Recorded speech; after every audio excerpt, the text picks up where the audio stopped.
I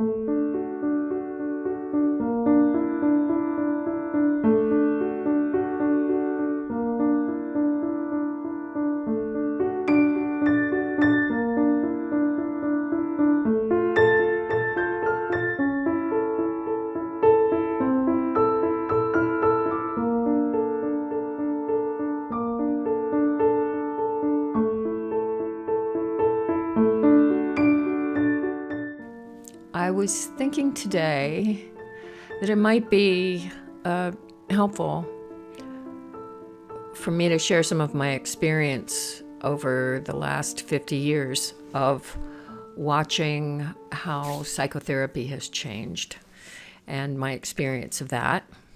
And to make a bold statement, I don't just blanketly refer people or recommend psychotherapy because I hear so much negative feedback about what is being practiced as standard psychotherapy. I don't call myself a psychotherapist anymore because while I used to love that term, it's been reduced to something that I don't want to identify with. Part of what I wanted to share was all the different modes of healing that I have been on the receiving end of in my life.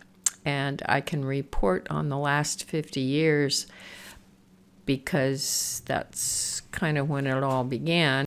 So I've participated in, early on when I was in college, I participated in marathon group therapy sessions. And by marathon, I mean we stayed up all night. We were in group all day and all night and through, I think, the afternoon of the second day. It was quite exhausting.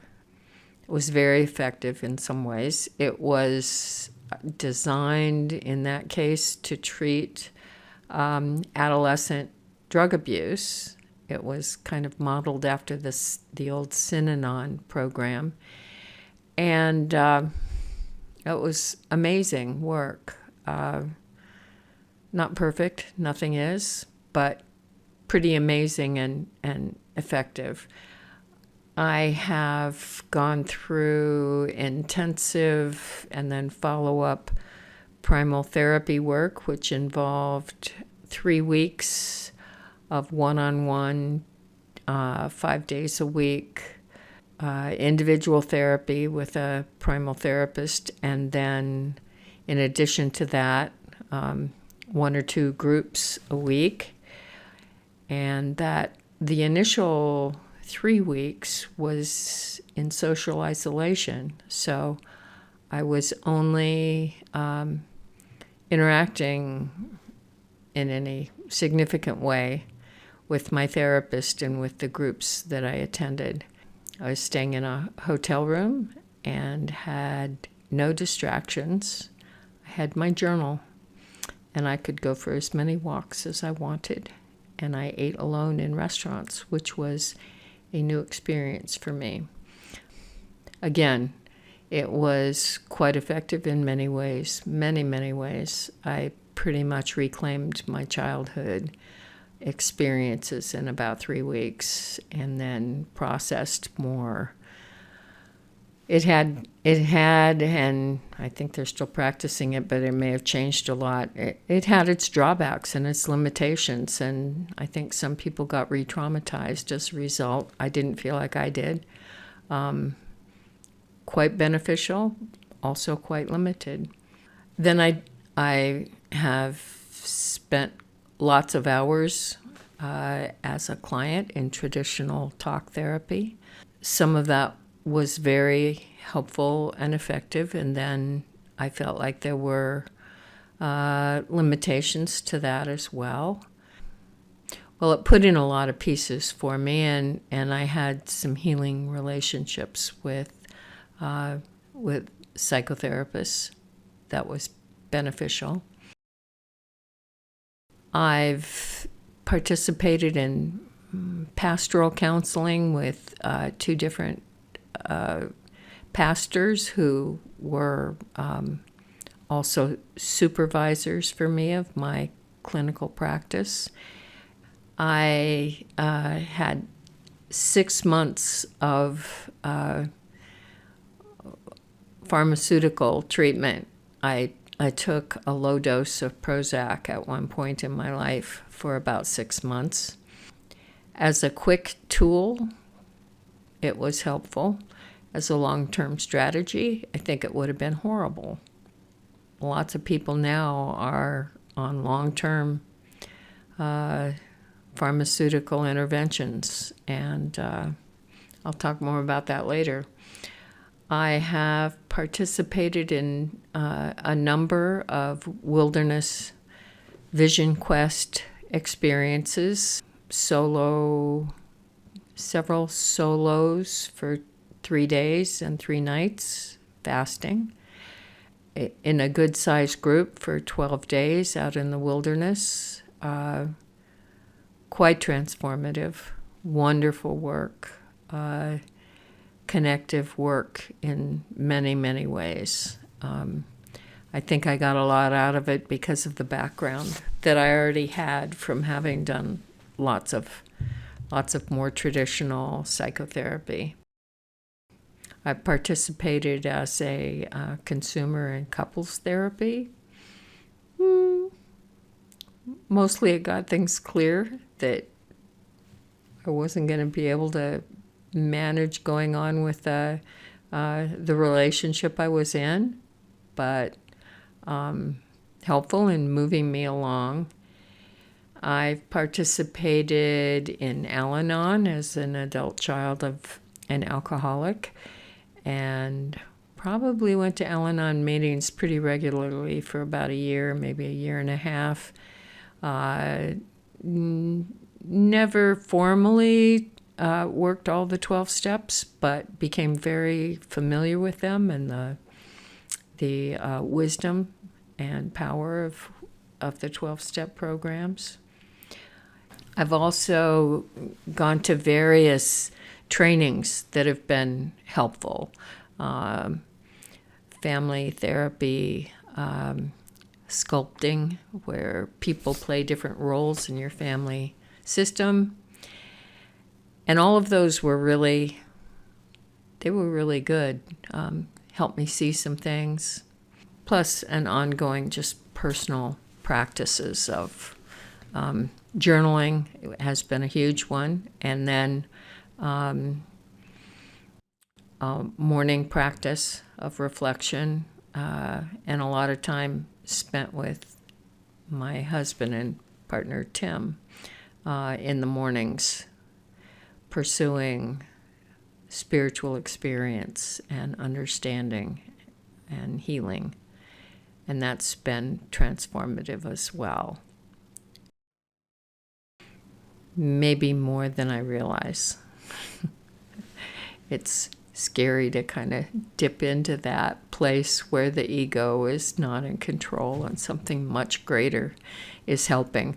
It's also really helpful because the ego is really great at balancing the checkbook, but not so great at plumbing the depths of meaning and mystery. So that's what I've experienced over the last 50 years.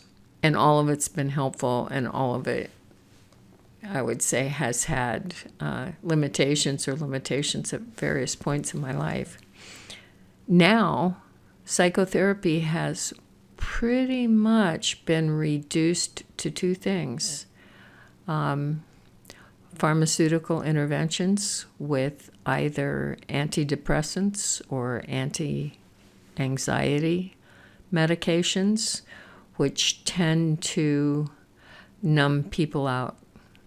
Basically, it clouds out deep feeling. And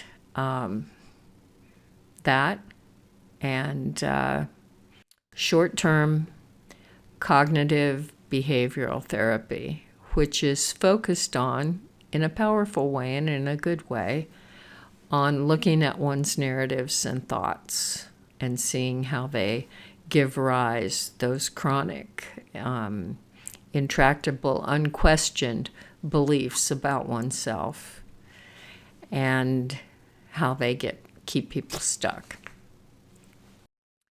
Great tool. Don't have any problem with it. But my observation is that I think the bar has been lowered on Maslow's hierarchy to getting people above the bottom two stages. The bottom one being just meeting basic physiological needs for food, shelter, clothing, warmth. And those at a very basic level, not necessarily healthy food. Just that basic, I have a place to be, I have a place for my stuff, and I've got food and warmth. That, and the second is a sense of safety, so that one doesn't feel constantly like those physiological needs may not get met, or even worse, one is in a dangerous situation, dangerous physically, or dangerous psychologically.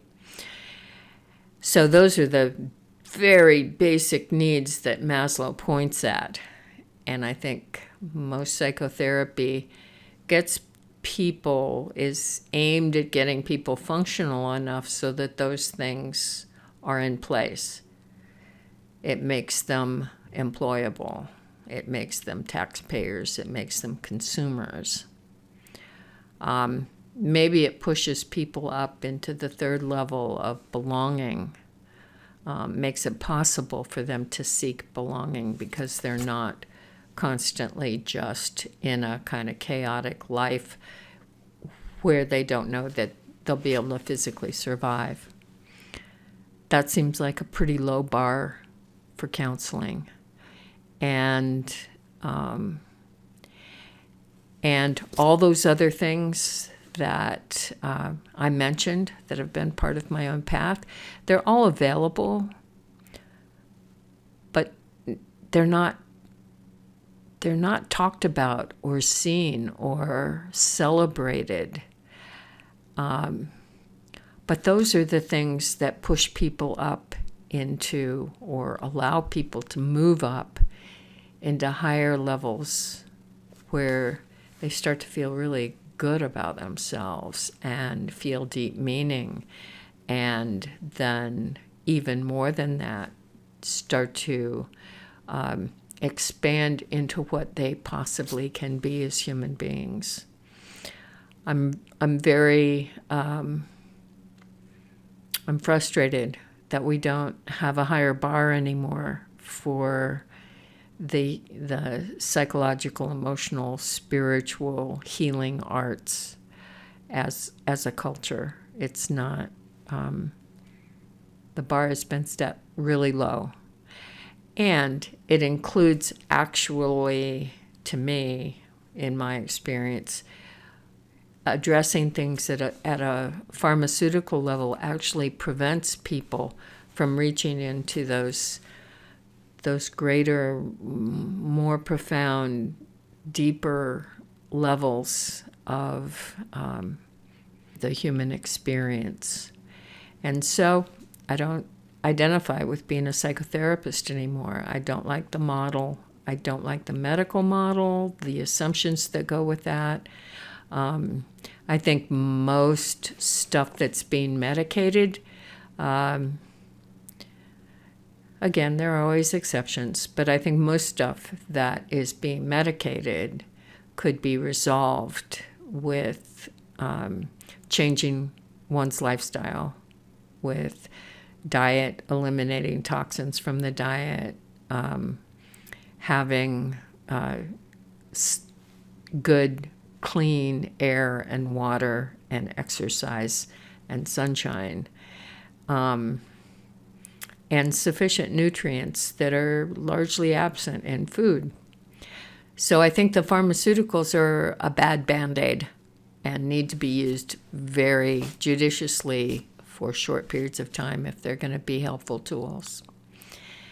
And just doing cognitive work just gets people out of the ditch, but not really on their path.